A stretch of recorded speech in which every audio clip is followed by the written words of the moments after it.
피드백을 구하기 좋은 시기. 당신은 이틀의 리더십 팀을 대상으로 열리는 중요한 발표를 앞두고 조금 전 발표 준비를 막 끝냈다.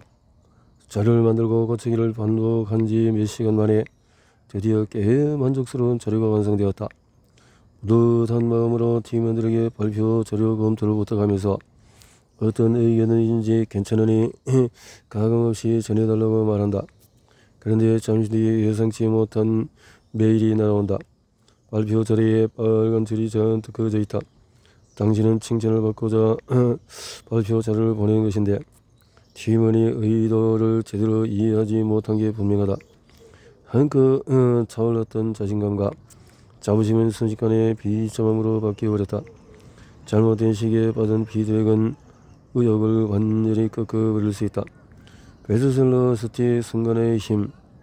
스위치의 저자 댄 히스는 부적절한 시기에 받은 피드백이 사기를 얼마나 떨어뜨리는지 직접 경험했다.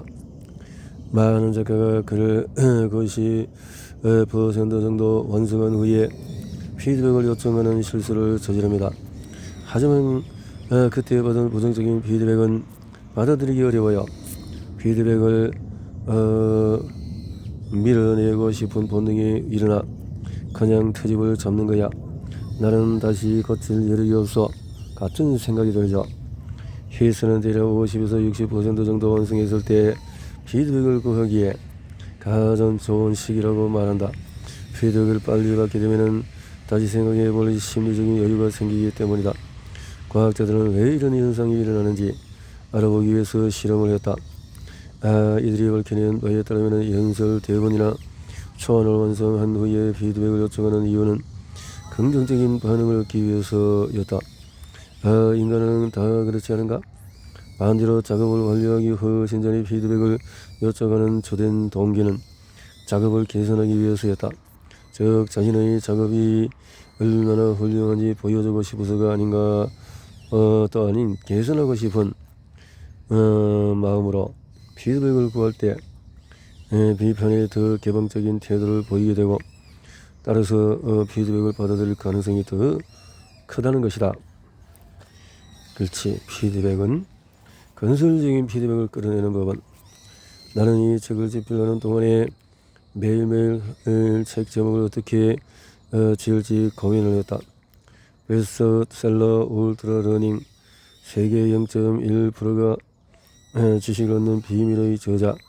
스코점은 사람들이 피드백을 구하면서도 사실 솔직한 피드백은 원하지 않는다고 생각한다. 피드백이 자신에게 도움이 된다는 사실을 본능적으로 알지만 그래도 정직한 피드백보다 자신을 안심시켜줄 피드백을 원한다. 그러나 시간 활용 측면에서 보아도 유용한 피드백을 얻는 일은 최고의 길감을 만드는데 굉장히 중요하다. 영은 울트러러닝 세계 0.1%가 지식을 얻는 비밀 원고를 쓰던 중에 아브라함 클루거와 대화를 나누게 되었다. 당시 그는 영에게 자신이 안젤로 드네시와 함께 피드백이 성과에 미치는 영향을 다룬 수많은 논문을 메타 분석한 결과를 들려주었다. 클루거와 드네시가 발견한 바에 따르면 사람들은 피드백을 구하면서도 실제로는 피드백을 그다지 원하지 않았으며 피드백을 받은 사람의 3분의 1은 오히려 성과가 저하되었다. 피드백을 받고 싶다는 말은 사실 잘했다는 칭찬을 듣고 싶어요 라는 말과 같아요. 사람들은 더 나아지기 위해서 피드백을 구하는 것이 아니에요. 영이 이어서 설명했다. 그리고 블루커가 발견한 바에 따르면 사람들은 피드백을 얻고 싶지 않을 때 피드백을 받으면 오히려 역효과가 발생합니다. 더 나은 성과로 이어지지 않고요. 그러나 아무리 상대가 더 나아지길 바라는 마음으로 피드백을 주었더라도 상대가 원하지 않는다면 오히려 피드백을 안 주는 이만 못한 결과를 나올 수가 있습니다. 영은 가끔 신진 작가들에게 피드백 요청을 받을 때가 있다. 이럴 때를 대비해서 그는 그동안 살펴본 연구 결과를 바탕으로 이들에게 어떻게 대답할지를 정했다. 사람들이 제게 피드백을 구할 때 먼저 어떤 유형의 피드백을 원하는지 물어봅니다. 그러면 사람들은 전반적인 피드백을 원한다는 뻔한 말 대신에 자신이 묻고 싶었던 점을 구체적으로 질문하게 되죠. 영은 이 방식이 사람들에게 자신이 무엇을 원하는지 생각해 보게끔 하고 또 자신 또한 상대방에 더 유용한 피드백을 주기 위해 오래 고민하도록 만든다는 사실을 발견했다.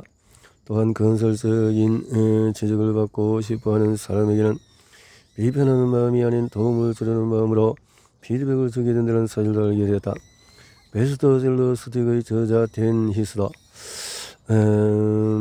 구체적인 피드백을 끌어내는 질문을 자주 던진다.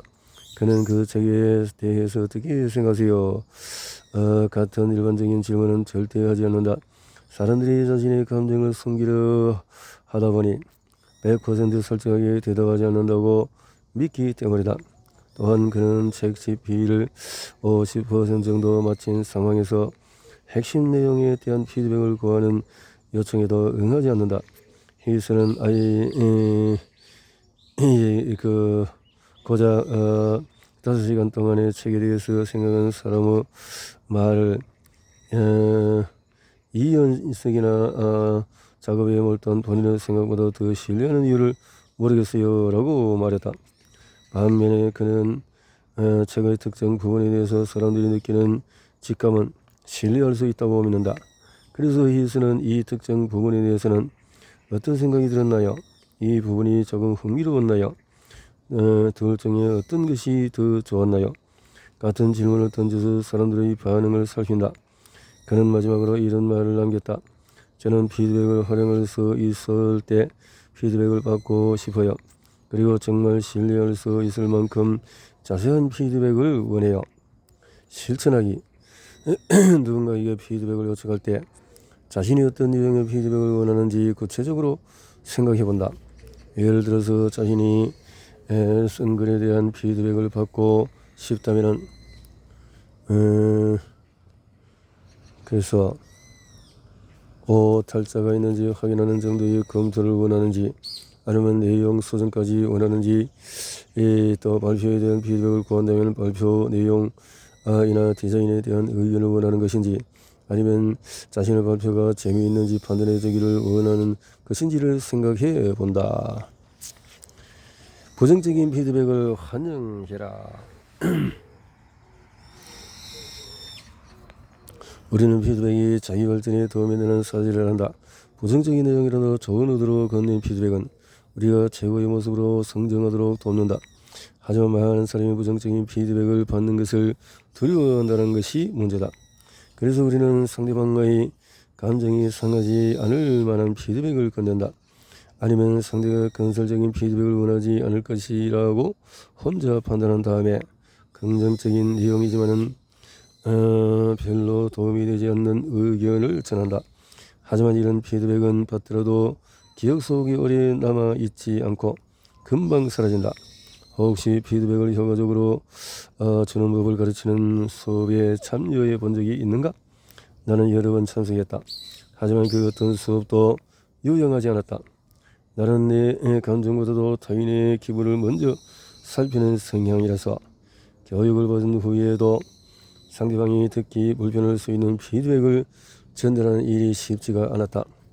그렇다면 나 같은 사람은 피드백을 효과적으로 전달할 수 없는 걸까? 세계 최고의 크루저 마술사인 사이먼 코로넬은 자신의 퍼포먼스에 대한 피드백을 굉장히 정리하게 여긴다. 사실 코로넬은 타고난 마술사는 아니다. 훌륭한 마술 트릭의 핵심은 방금 본 마술이 어떻게 이루어졌는지의 관객이 알아낼 수 없도록 하는 것이다. 코로넬은 새로운 마술을 처음 선보일 때 관객들에게 무대 뒤의 기술자를 찾아낼 수 있는지 물어보았다. 그때마다 관객들은 실제로 기술자가 몇 명을 보았어도 예의에 어긋나는 행동을 하지 않으려고 전혀 보지 못했다고 대답했다. 사람들의 솔직한 반응을 얻기 위해서 코로넬은 이 트랙의 비밀을 맞힐 경우에 $100만 받을 수 있다면 뭐라고 말하겠는가? 라고 질문을 받고 물었다. 그러자 관리들은 머릿속에 떠오르는 대로 솔직하게 말하기 시작했다. 관리들은 코로넬이 과연 자신에게 100만 달러를 수저로 줄 것인지 의심했지만 그래도 생각나는 대로 말했다. 그런데 알고 보니 이 질문은 관객보다 마술사에게 더 유용하게 작용했다. 관객이 무언가를 생각해낼 수 있는 것은 곧 마술이 덜 놀랍다는 뜻이므로 또 코넬은 그 문제를 개선하면 되는 것이었다. 그는 사람들에게 자신의 공연의 이상한 재미나 더 집중에 방해되는 요인은 없었는지 물어보았다. 공연에 불쾌한 부분이나 이해가 안 되는 부분은 없었는지 함께 질문했다. 제 신발이 반짝거리 않아서 마술에 집중하지 못했다는 피드백을 받은 적이 있어요. 등등.